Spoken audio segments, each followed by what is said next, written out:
Bueno, sí. Bueno, buenas noches. Estoy acá con Carlos Batilana y Marcelo Díaz de allá.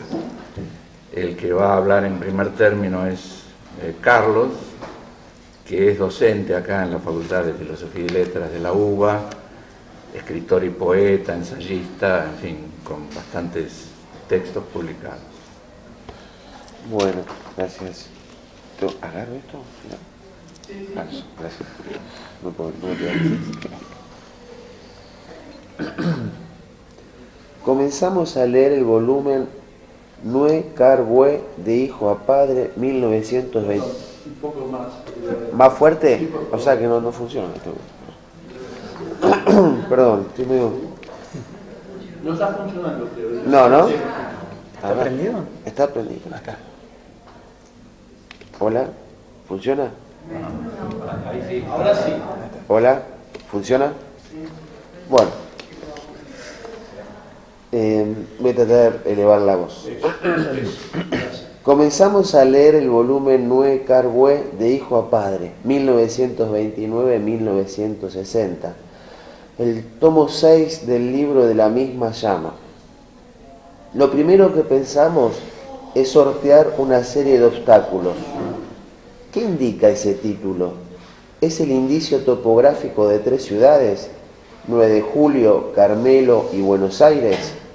¿Debo leer los otros volúmenes de la serie para comprender la materia que se narra? ¿Tendrán 768 páginas como este? Afortunadamente no ha hecho carne en mí el acerto borgiano que promueve la posibilidad de abandonar un libro y la voluntad desvaída del lector. Avanzamos un poco más y comprendemos que la lista de familiares, amigos y colaboradores de diversa índole no solo es profusa, sino que es acompañada por un conjunto de términos vinculados desde el punto de vista semántico al afán constructivo y al espíritu tesonero. Leemos palabras como aportes, colaboración, asistencia, ayuda, búsqueda. Son las palabras que demuestran el auxilio múltiple que recibió el libro en su edición. Y luego asistimos a la clasificación del contenido del volumen, una taxonomía calificada de material surtido. Me pregunto entonces, ¿se puede clasificar lo heterogéneo? ¿Acaso todo lo real ya no es de por sí heterogéneo? ¿Por qué revelar la intimidad dispersa? Leamos la clasificación. 1. Recuerdos de infancia. 2. Escritos de los comienzos, anotaciones, poemas, cuentos, reflexiones. 3. Mi versión de lo que oí de otros. 4. Lecturas de niñez, adolescencia y juventud. 5. Escritos dispersos. 6. Documentación gráfica muy diversa, así como fragmentos de un juicio rico en detalles cotidianos, con una argumentación modelo sobre lo recaudado por la balsa de Carmelo bajo distintas administraciones. Del mismo modo, recetas de comida o postres preferidos, al igual que recibos por las compras de distintos bienes. 7. Antecedentes de las familias de mis padres. Lo que comienza como un hilo posible de clasificación, escritos más o menos literarios y material autobiográfico, desbarranca en recetas de comidas, postres preferidos y recibos por la compra de distintos bienes. La acumulación de materiales con el fin de que nada se pierda cede inevitablemente a la digresión y finalmente al recuerdo marginal. La digresión, la conjetura y la opinión lateral comienzan a ser un mecanismo persistente de esta escritura. El epígrafe de las fotos del padre, distorsionadas por trucos de imagen, dice: el experimento de distorsión me parece bien, me gusta.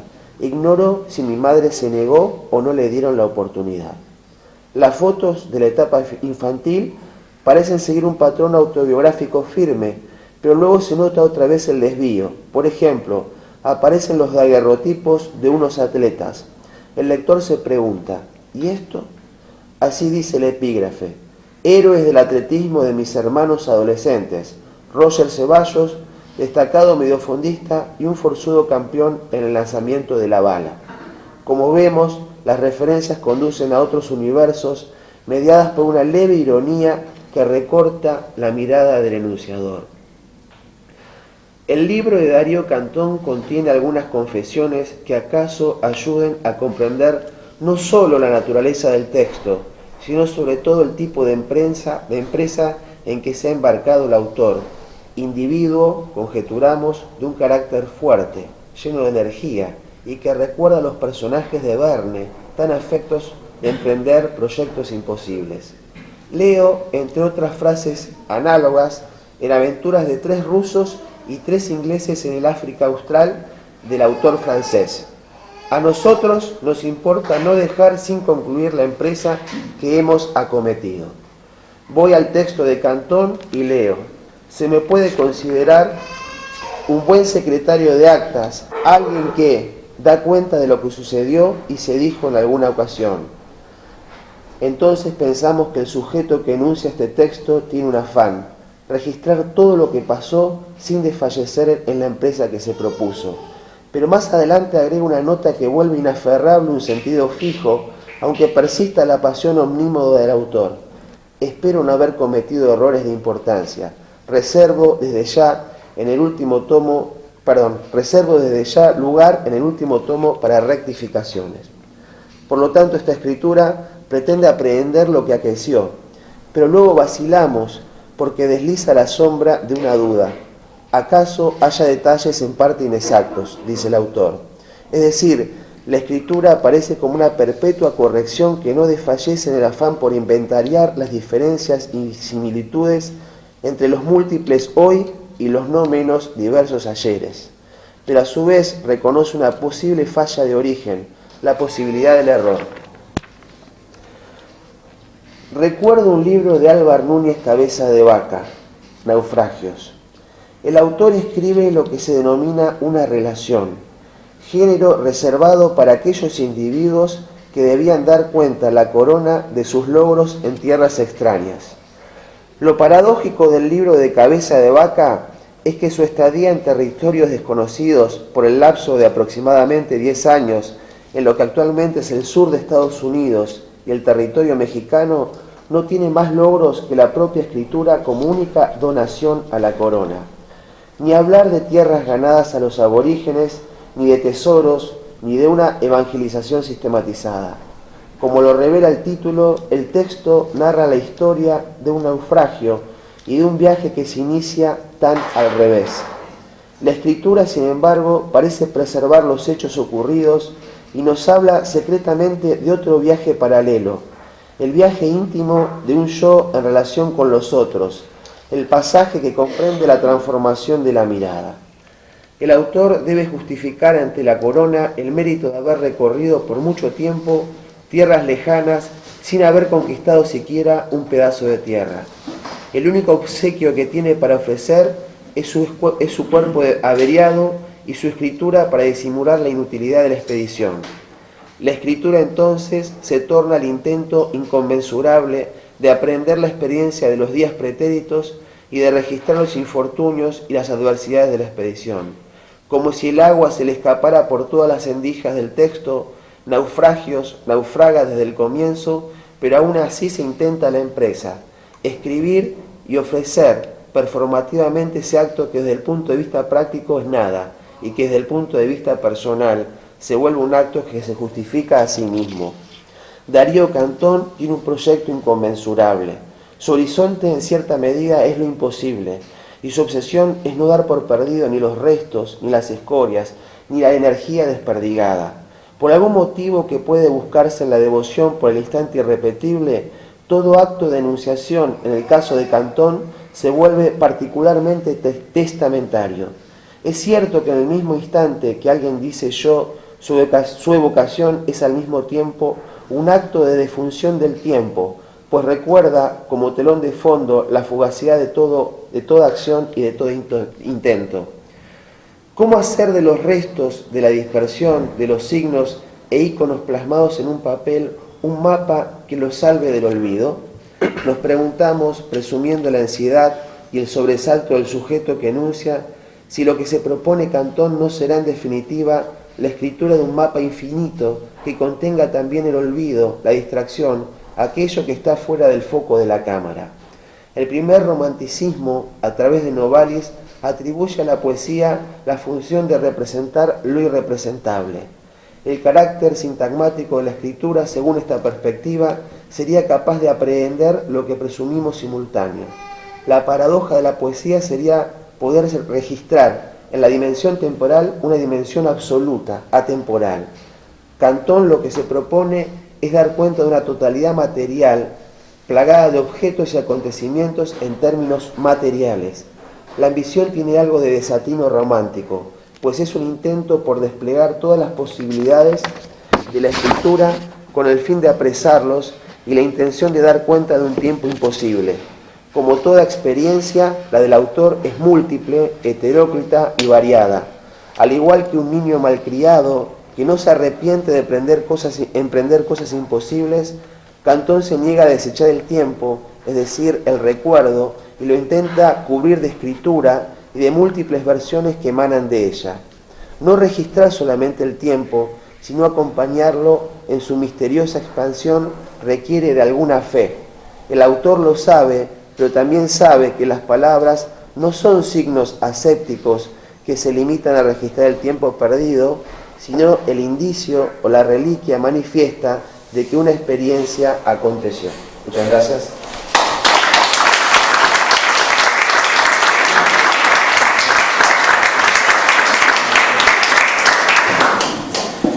Ahora habla Marcelo Díaz, que es escritor también, vive y trabaja en Bahía Blanca, en un museo allí, y acaba de obtener un premio ayer en no sé qué cosa. Ahora les cuento, ¿no?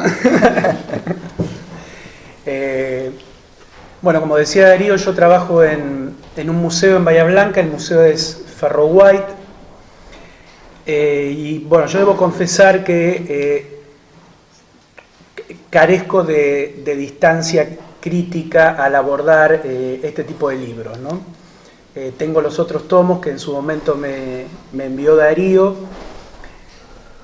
y tengo una especie de fascinación por este tipo de materiales, tal vez por mi trabajo en el museo precisamente, ¿no? Así que cuando empecé a leer este tomo en particular, la pregunta que me hice viendo el tipo de materiales heterogéneos que tiene era cómo sería una muestra plasmada en un museo de este libro. En parte porque este libro, más aún que los anteriores, parece estar todo el tiempo queriendo salirse del papel, ¿no? Parece que reclamara otro tipo de soportes. Incluso el disco que acompaña con las imágenes parece ir en esa dirección. En primer lugar, lo que me preguntaba era acerca de la cantidad de material ajeno, tratándose de una autobiografía. Y me preguntaba si Cantón no será el inventor de la autobiografía polifónica, ¿no? Que le podemos poner ya ese rótulo, creo que no está en ningún otro lado, ¿no? Entonces, porque es una autobiografía en donde hablan los demás, ¿no? Digo, se supone que en una biografía habla uno. Está la voz de él, obviamente, organizando todo ese cuadro, pero hay un relato de viajes de la madre. Hay toda una sección muy, muy grande del libro en donde se hace la historia de los antepasados anteriores a su nacimiento, en donde esa historia está documentada muchas veces en papeles, documentos de tipo económico, ¿no? Es decir, algún documento que habla de una tierra que pasa a manos de otro, de una compra de ganado, donde de algún modo empieza a filtrarse, en muchos casos como como personajes que hacen un bolo en una película, ¿no? Como papeles mínimos, personajes de la historia uruguaya, ¿no? En esos documentos económicos. Eso me llevó, bueno, a hacer, frente a todo este material donde aparecen tantas voces, a buscar un tipo de orden, ¿no? Un poco lo que hizo Carlos, y recurrir a otra cosa que hace Darío cada tanto en el libro, que es, bueno, cada tanto aparece o un balance o una encuesta que trata de ordenar alguna situación, o un cuadro donde se analiza los ingresos de tal año o los crecimientos de las medidas físicas, ¿no? Como una recurrencia a una especie de sistema muy racional que trata de poner sin éxito en caja toda esta proliferación de materiales, ¿no? Entonces, bueno, me fijaba en el libro hay 739 imágenes. Fotos de familiares, álbumes de figuritas, fragmentos de Villiquen, documentos comerciales, discos, planos, recibos de una mercería, dibujos de Oski. Hay textos también. El relato cronológico, que de algún modo va sosteniendo el libro y que no teme en ese relato cronológico dar saltos atrás o adelante, pero también hay cartas, hay poemas y cuentos, hay transcripciones muy grandes de libros y de revistas, hay esquemas y balances, hay encuestas, hay sesiones de terapia que están sobre el final del libro y tienen la virtud de hacer que uno vuelva todo el tiempo hacia atrás, ¿no? Como, digamos, llegando a las últimas páginas, uno empieza a encontrarse con una hermenéutica de todo lo que pasó antes y entonces tiene que volver atrás a recuperar esa parte en donde está la situación con la madre o con el padre, que en los diálogos con una lista se interpreta de tal o cual manera. Como los psicoanalistas son varios, las interpretaciones también a la vez suelen ser varias, ¿no? Bueno, también hay cartas, decía, hay recetas de comida, ¿no? Que, digamos, a las que se le da una importancia inusitada, ¿no? De pronto, bueno, la receta de la torta de manzanas o la receta de las tortas fritas. La torta de manzana que funciona como una especie de reloj, por otro lado, ¿no? Porque es la torta para los cumpleaños, así que es una comida que cumple varias funciones, no solo la de alimentar, ¿no? Y hay lo que él llama escenas, que en un punto, si yo había empezado a pensar cómo sería una muestra de Darío en un museo, de este libro particularmente, en donde, bueno, tendría que tomar la decisión de qué imágenes, ya de por sí difícil, de qué imágenes irían como gigantografías en la muestra, de qué imágenes irían en un segundo lugar, de qué textos se armarían y cómo armaría esa línea cronológica que de algún modo está contando la vida, y ahí el juego es, como en toda autobiografía, un pacto entre los lectores o los visitantes al museo de que todo es real lo narrado, ¿no? Me encuentro con estas escenas que están en cursiva y que son una especie de ficcionalización de determinados momentos, si bien reales, pero que están narradas como si fueran gags o cuadros de una historia, ¿no? Algunas de estas terminan con la palabra telón al final, ¿no? Y que por otro lado tienen el carácter de...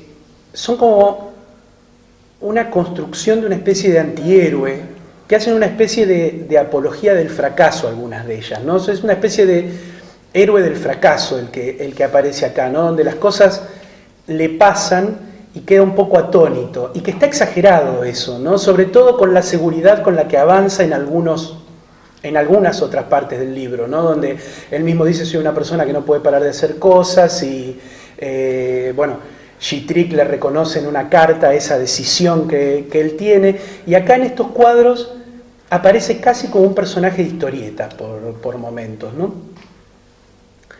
Entonces, bueno, esa ficcionalización de algunos puntos me desarma toda la muestra que yo venía armando en mi cabeza y tengo que empezar de nuevo.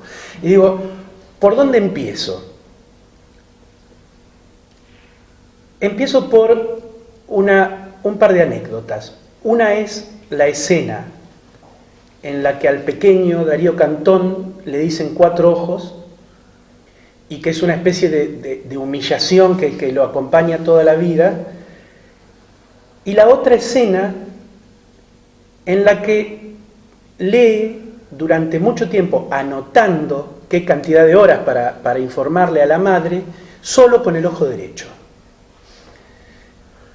Y digo, esa lectura que por momentos es con un solo ojo y esa lectura que por momentos es con 4, da una especie de libro que es como, ¿vieron las películas esas tridimensionales donde a uno le dan un anteojo de cada color para ponerse y entonces todo empieza como a querer salirse de la pantalla? Yo digo, una persona que de a ratos lee con un ojo y de a ratos lee con 4, genera eso, es un libro que todo el tiempo se sale de la página, ¿no? Y que precisamente tiene ese carácter que decía Carlos, un carácter digresivo que también sabotea esa especie de historia que uno podría hacer, ¿no? Una de las fotos que yo pondría en esta muestra sería muy grande el cuadro de la escuela en donde un compañero se tapa el dedo porque tenía la uña sucia. Digo, esa capacidad para ir al detalle mínimo, ¿no? Cuando uno está contando digamos, una gran historia, ¿no? Digamos, una historia de toda una vida en 6 tomos, dedicarle ese lugar a un dedo que se oculta y ver ese detalle, y que todo el tiempo es un recurso que se está haciendo, me hacen pensar que otra ilustración grande sería un dibujo de Oski, ¿no? Una gigantografía que yo haría en esta muestra sería un dibujo muy grande de Oski. ¿Por qué? Pensaba que Oski, como uno de los dibujantes favoritos que él señala en el libro, procede más o menos como procede Darío en la escritura. Si uno mira, los personajes de Oski parecen estar dibujados muy rápidamente. Las personas no tienen boca, salvo cuando hablan. Muchas veces los ojos no tienen pupilas, salvo cuando están mirando en alguna dirección. Pareciera que hay un trazo grueso en el cuadro en general. Y después uno encuentra que el piso está marcadas las baldositas, hay yuyitos, hay una gallina que tiene marcadas las plumas con 4 pollitos que vienen atrás. Hay un árbol que se ve de lejos, pero que tiene dibujada una a una las hojas, ¿no? En esa distancia que tiene Oski, yo encontraría también el procedimiento de Darío en el libro, ¿no? Esa cuestión de ir contando una historia y de ir haciendo focos en pequeños detalles. Focos que no son casuales, o porque uno podría pensar que el libro se dirige hacia un absurdo en ese sentido, ¿no? O que la muestra se diría hacia un absurdo si uno está marcando todo el tiempo detalles. No, son detalles que hacen un contrapunto y que sabotean una historia lineal, ¿no? Que generan una tensión y que en determinados casos, como el caso del recuerdo de los hermanos, son fuertemente emotivos, ¿no? Por ejemplo, el recuerdo de uno de los hermanos es el hermano doblando el boleto. Digamos, el boleto del colectivo, un detalle mínimo, ¿no? Pero que es único. Parece que en esos detalles, en esos pequeños documentos, hay algo de aura, ¿no? En términos benjaminianos, ¿no? Digamos, hay algo que es único e irrepetible y que solamente en esos detalles aparece, ¿no? Y da luz a toda la historia. Así que una muestra tendría que poder dar cuenta de todo el trazado grueso, como los dibujos de Oski, pero tendría que estar muy atenta a estos detalles únicos e irrepetibles, porque ahí parece estar concentrada la vida y ahí parece que se sostiene, y no en los datos históricos, el pacto que uno hace con el lector o con el visitante de que lo que se está contando es real. Bueno, por otro lado, la muestra esta tendría que tener un montaje con cierta violencia, ¿no? Es decir, uno tendría que estar mirando una cosa y de repente encontrarse con otra totalmente distinta. Como sucede que después de Oski viene el balance de la estancia, ¿no? O después de el libro que da lecciones morales, viene esa suerte de tipología del porteño, que es una especie de la cabeza de Goliat, pero en clave irónica, ¿no? Donde está el mozo, está el vendedor de boletos, y donde hay pasajes sin continuidad, ¿no? Hay una especie de contraste violento ahí. Hay una cuestión que me llevó a pensar, que está en el libro, ¿no? Como clave para interpretar el mismo libro, o que en el caso a mí me daría la clave para armar una muestra de este libro, que está en la página 618, y es una sugerencia de la firma Jackson Inc. Y dice, la sugerencia es hacer colección de diarios y no de recortes. Se asegurará así que nada se omita y se podrá buscar en ellos datos o fechas que en un primer momento sin importancia pueden haberla adquirido luego. Ese conservar diarios completos, ¿no? Para, de pronto, no la noticia que ilumina la historia, sino el detalle que va a generar la atención con la historia, con el paso del tiempo va a cobrar relieve, es un poco el procedimiento del libro, ¿no? Esta mecánica de digresiones que todo el tiempo parece restituirle a los grandes relatos pequeños detalles. Entre ese cuadro digresivo y esos contrastes violentos que hay entre un tipo de texto y otro, yo recurría a un texto de Jacques Rancière que se llama La política de la estética, en donde habla de artes plásticas, ¿no? Pero mucho de este proyecto, de la misma llama, tiene, pensaba yo, más cercanía a lo que puede ser el arte conceptual que a lo que puede ser la literatura en muchos casos. Y tiene que ver, dice Rancière, con una tendencia, entre varias que él nombra, del arte contemporáneo de las últimas décadas, que es la colección o el archivo. Dice Rancière, la colección y el archivo en arte, en un punto da por sentado que los lazos sociales se están rompiendo. Un mundo que tiende al absurdo y a la pérdida de lazos sociales. ¿Y qué es la misión del artista? Dice Rancière, de algún modo ocuparse de eso y generar políticas para reconstruir esos lazos sociales. Rancière da el ejemplo de colecciones, por ejemplo, un artista que trabaja con guías telefónicas, ¿no? Y en donde se invita al público a revisar esas guías telefónicas, o muestras de fotografías, de 100 fotografías, donde hay 100 personas de 1 a 100 años. La muestra es abierta y este arte lo que propone es que esos materiales que parecen abrirse, sea el lector el que tenga la tarea de organizarlos y de buscar ese vínculo. Y eso me llevó a otra cita que yo usaría en este caso en la muestra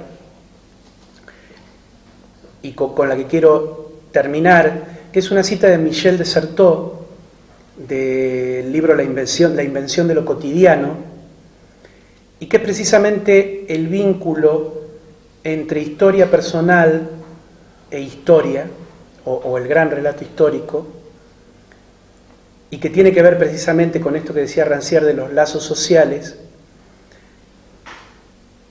De Certeau habla de los relatos que reponen lo que ya no está. Habla de presencias de ausencias. Y dice que esas presencias de ausencias son la que hacen posible la vida en un lugar. Son las que encantan el lugar. Porque lo que dice de Certeau es, solo se habitan lugares encantados, ¿no? Acá había una panadería, acá pasó tal cosa, acá había una casa donde vivía tal o cual, y eso es un poco lo que hace Darío en estos libros, ¿no? De algún modo encanta una historia que aparece muchas veces como telón de fondo, pero la sitúa, ¿no? Y nos cuenta esas historias que dicen, acá había tal cosa, acá pasó tal cosa, acá vivió el tal. Esa cuestión que dice desertó en la invención de lo cotidiano, ¿no? Solo se habitan lugares encantados. Bueno, en un punto para mí este libro, como tantos otros, pero este libro en particular de la colección, cumple con esa función. Digo, yo en un lugar central de la muestra hipotética de este libro pondría esta frase. Bueno, gracias.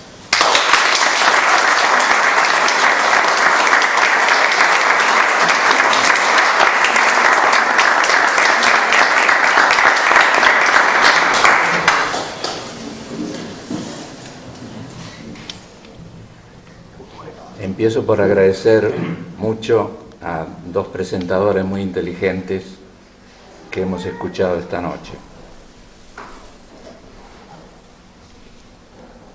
Y no sé si desear que Marcelo siga adelante con esa iniciativa que se atrevió a proponer esta noche acá. Además de agradecerles a ellos el trabajo que se han tomado, porque es un trabajo leer cosas de otro y es un compromiso también opinar sobre lo que se lee. Además de agradecerles a ellos, quiero agradecerles a la gente que hoy ha venido acá. Aparte de eso, en el libro hay un montón de agradecimientos, pero no los voy a reiterar. Me voy a limitar a dar algunos pocos nombres, porque me parece que son inexcusables. Las personas que consiguieron material para el libro, digamos. Entonces acá yo incluyo a gente de mi familia en Carmelo, a gente emparentada conmigo que está en Francia, y a gente amiga en 9 de julio y también en Montevideo. Luego, a personas que leyeron, digamos, antes de que esto llegara al libro. O sea, yo he tenido la suerte de tener algunos buenos lectores, amigos buenos lectores. Yo creo que son muy importantes en la vida de cualquier persona que escriba, o para el caso de cualquier persona que haga cualquier otra cosa, pintar, en fin, escribir música. Esos amigos que a uno lo acompañan, digamos, en la lectura y hacen observaciones según su mejor saber y entender, a calzón quitado, son de gran valor. A ellos les agradezco también. Y luego, ya más puntualmente, a las personas que ayudaron a hacer el libro como terminó siendo. Entonces, yo he tenido algunas personas que trabajaban conmigo, han trabajado conmigo a lo largo del tiempo, un poco en el día a día, y estos sí los quiero mencionar. Mariana Vázquez es una, Ana Clara Suifet otra, Elizabeth Fiorotto, Paula Barletta. Estas son las personas con las que estaba yo más en contacto, digamos. Por el lado de las fotografías, un viejo amigo y escritor, Oscar Balducci, que viene sacando fotos para mí desde hace 30, 40 años. Y entonces está muy presente también en el libro. Por el lado de la diagramación y el cuidado del libro, desde el comienzo de la serie, Rubén Fontana. Y en estos últimos tiempos, alguien que trabajó con él y ahora ya es independiente, que es Victoria Franco, que también tuvo la paciencia de hacer y rehacer, ir y venir, como siempre me sucede con las cosas que hago, hasta llegar a algo que me parece a mí satisfactorio. Y por último, a una persona que está con la imprenta, digamos, que es Juan Colombo, que es de Artes Gráficas Integrada, que entonces contribuyó a redondear el proyecto. Quiero decir una o dos cosas más. Me resultó interesante el señalamiento sobre la receta de la torta de manzana. Es que para mí, como supongo para cada uno de ustedes que tendrán equivalentes, es algo que me acompañó a lo largo de toda la vida hasta que falleció mi madre. Y quiero contar una pequeña anécdota que me pasó en Mar del Plata, digamos. El libro se presentó primero en Mar del Plata y después en Rosario.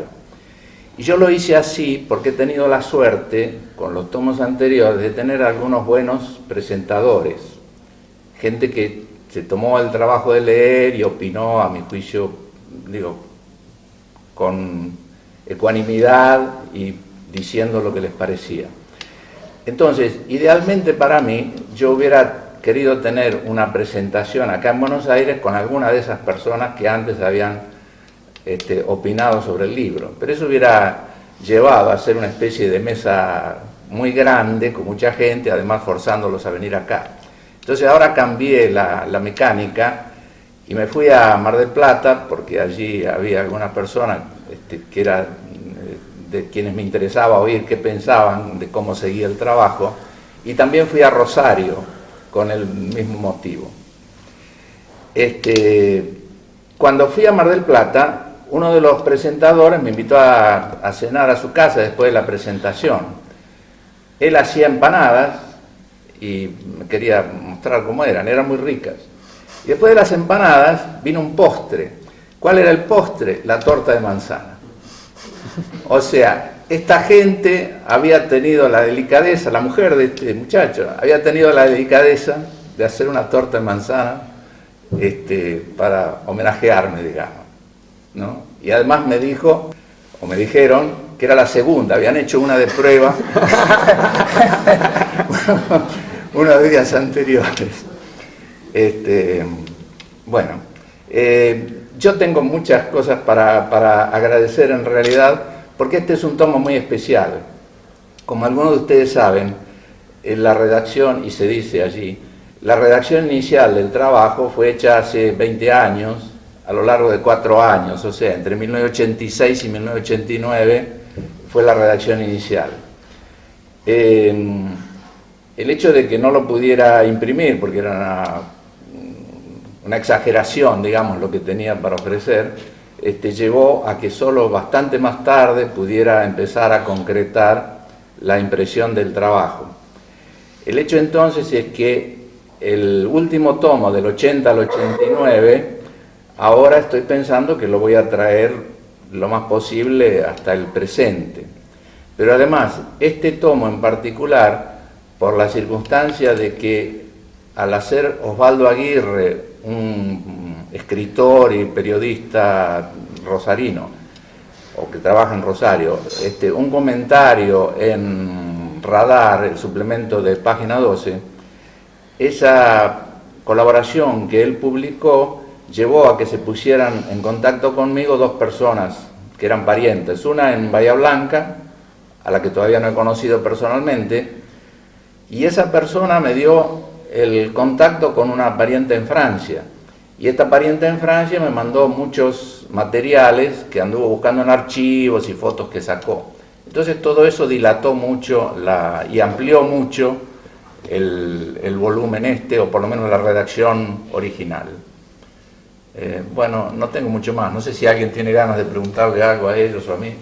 Yo por mí estoy hecho. Les agradezco mucho.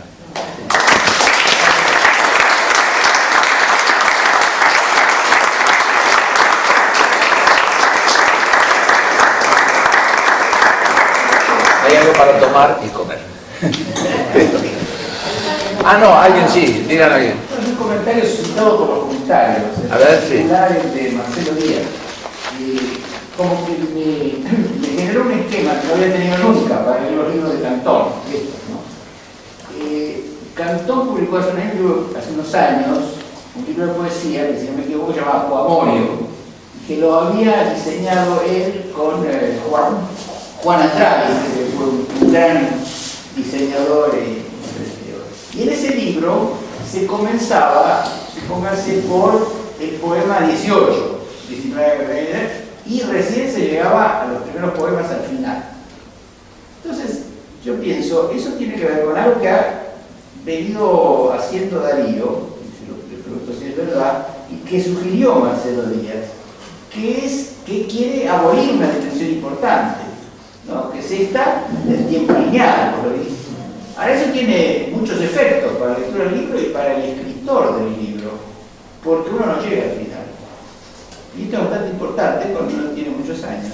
No llega al final. Resulta que en este tomo 6 estamos empezando, y eso que empieza quizás se ocurra en el presente.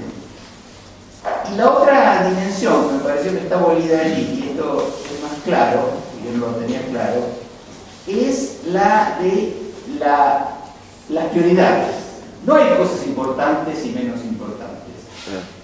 Esto de volver no es simplemente una casualidad, una manía, esto de poner el boleto junto a la compra de un campo, junto a un episodio político.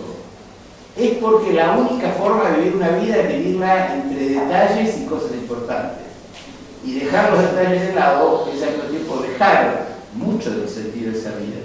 Entonces, no sé, yo había leído Otras llamas, ¿no? En otros tomos, incluso fui comentarista en uno de los tomos, pero para mí fue muy, muy importante y muy iluminador esta reunión de gente y los aportes que hicieron los jóvenes comentaristas, ¿no? Porque quizás por eso es que descubrieron y vieron cosas que no habían visto. Bueno, vos habías visto eso que Marcelo raya tanto, ¿no? Eso que medio como que va llegando al final y te parece que el final es al mismo tiempo un principio y que se mezcla el calefón, como veía de Discépolo, pero con un acento totalmente distinto de Discépolo. No es que el mundo esté lleno de porquerías mezcladas, ¿no? El mundo está lleno de cosas tan importantes como un boleto doblado. Y no nos sabemos dar cuenta. Sí, bueno, de alguna manera yo creo tener conciencia de eso.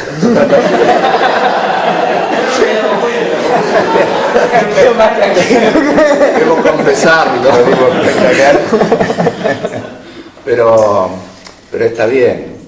Ahora, para mí es interesante, yo puedo comentarles algo de la cocina, del trabajo, si se quiere.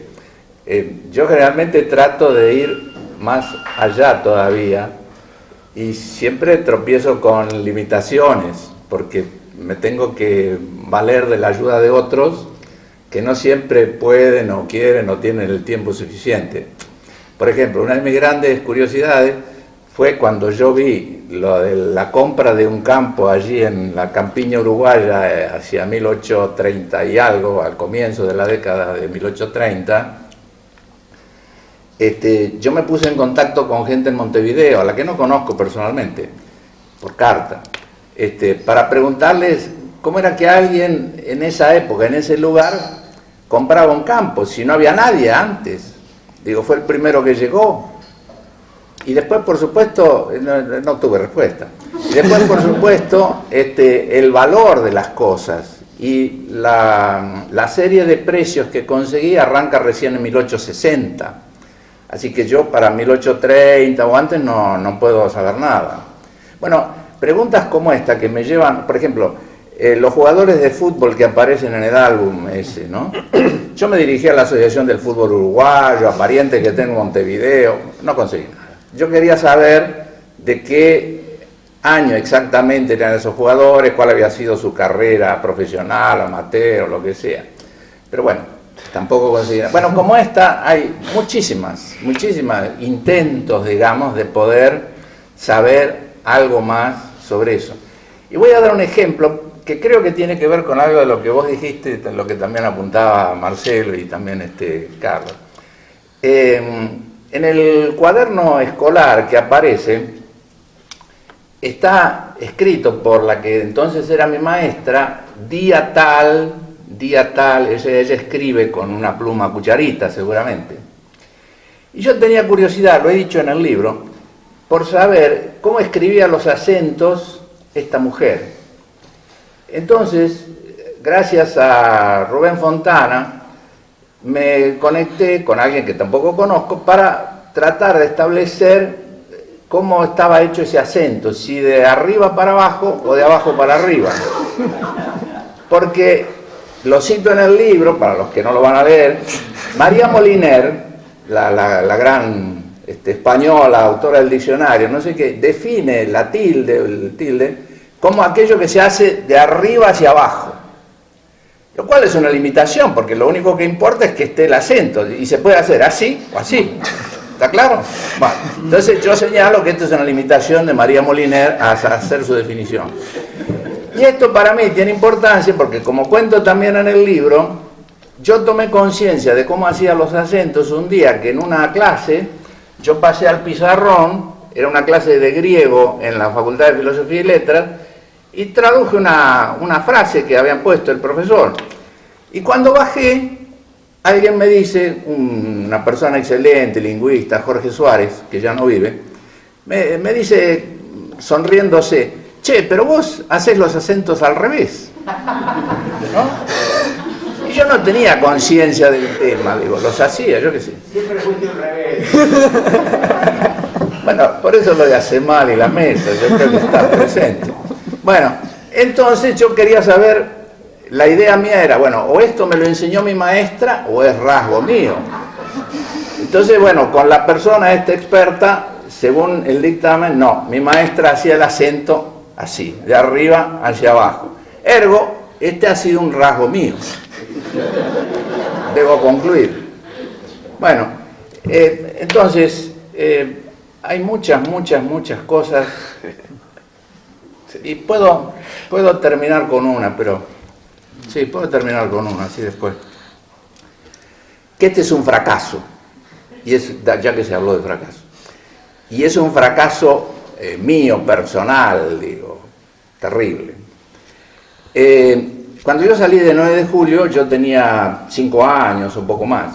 Entonces mis recuerdos de la casa en la que yo vivía son pobres, digamos. Yo tengo una idea, había una escalera, la parte de abajo, donde estaba el consultorio de mi padre, en fin, un fondo muy grande, muy generoso, y tengo fotos que rubrican todo esto, digamos. Pero yo realmente, de donde yo dormía, por ejemplo, del primer piso donde estaban las habitaciones y eso, no recuerdo nada.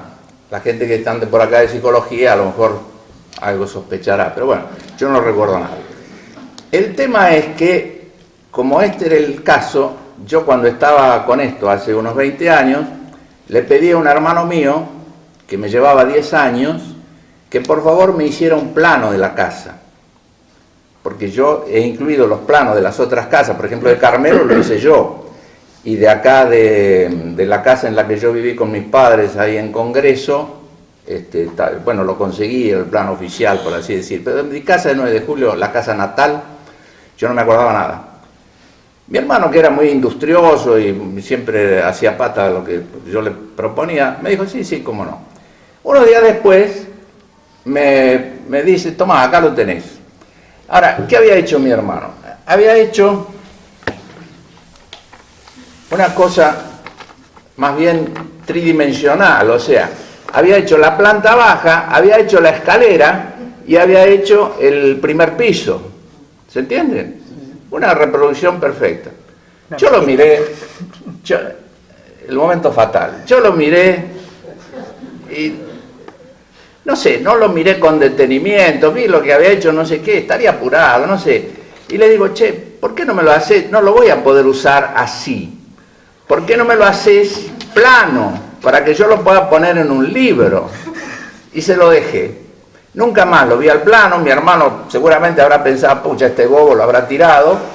Entonces no he podido reconstruir o intentar reconstruir cómo era eso, porque después recurrí a la mujer de uno de mis hijos que está acá, que es arquitecta, con la fachada de la casa para ver si por la época y eso me podía aproximar a alguna idea.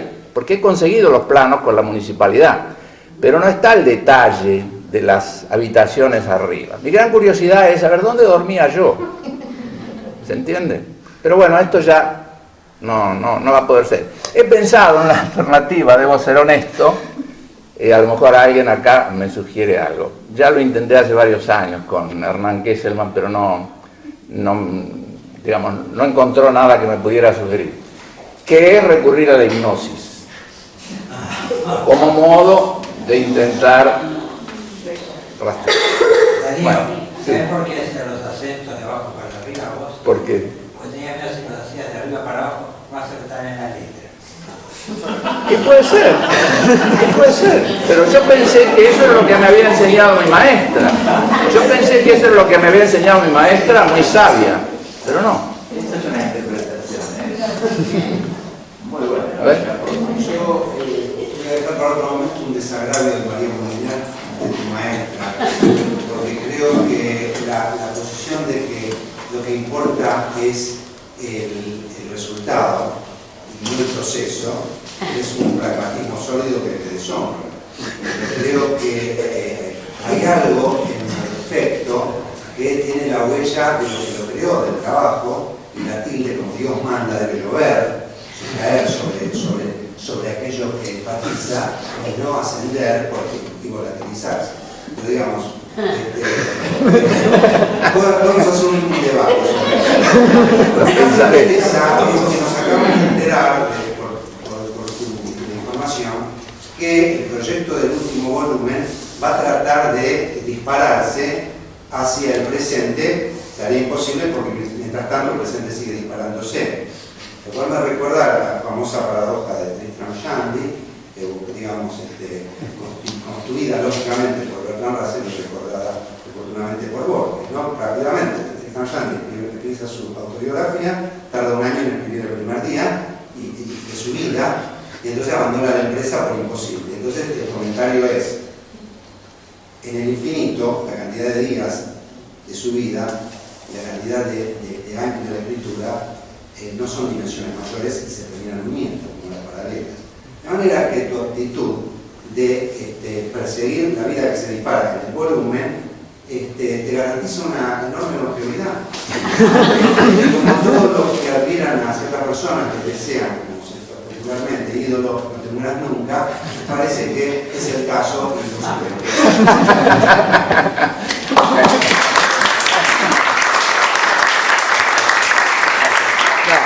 Digamos, alguna fecha más o menos cercana a esta de la presentación, digamos, no aspira a seguir indefinidamente.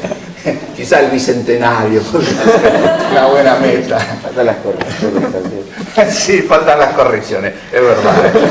Sí, a ver, Esteban. Yo quiero hacer si se me permiten 3 minutos, es un mínimo acto de justicia. Creo que se escucha, ¿no? Sí. En el sentido de que a mí, a lo largo de los libros que tengo, naturalmente de Darío, un poco lo que han referido hoy, este tomo, este volumen, siempre lo pensé a él como a Céline Rajan, como a muy pocos más, ¿no? Como uno de los grandes pájaros raros de la poesía. Pero él es mucho más allá de nosotros, ¿no? Hoy, escuchando un poco, me recordé a Jeremínov, es el ruso aquel que como el idioma ruso no le daba para poder decir lo que él quería, se inventó un idioma. Es un ideológico, y él escribe sus poemas y dice para rusos.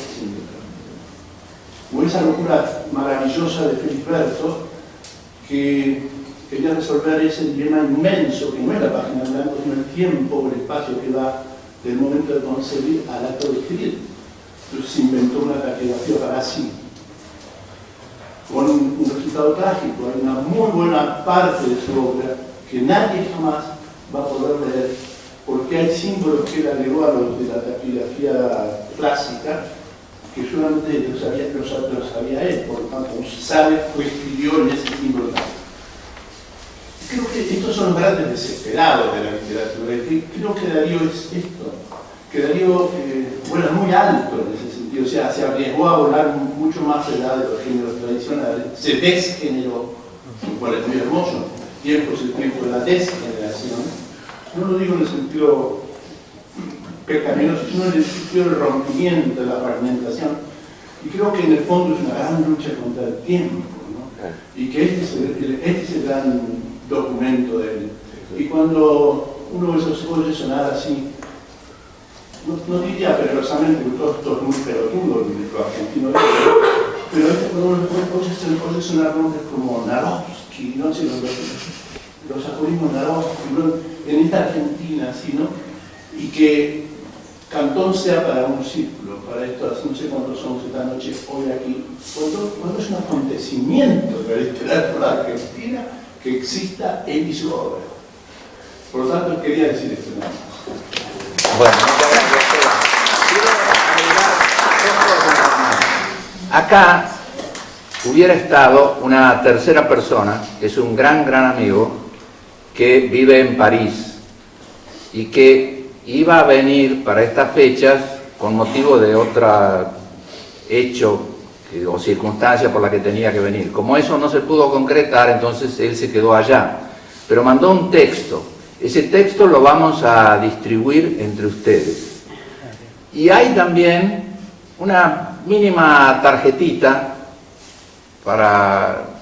acerca de cuya distribución consulté a uno de mis hijos, le pareció bien, bueno, espero que no se equivoque. Entonces la vamos a distribuir entre ustedes como recuerdo de la presentación hoy. Eso es todo, vamos a tomar y comer algo.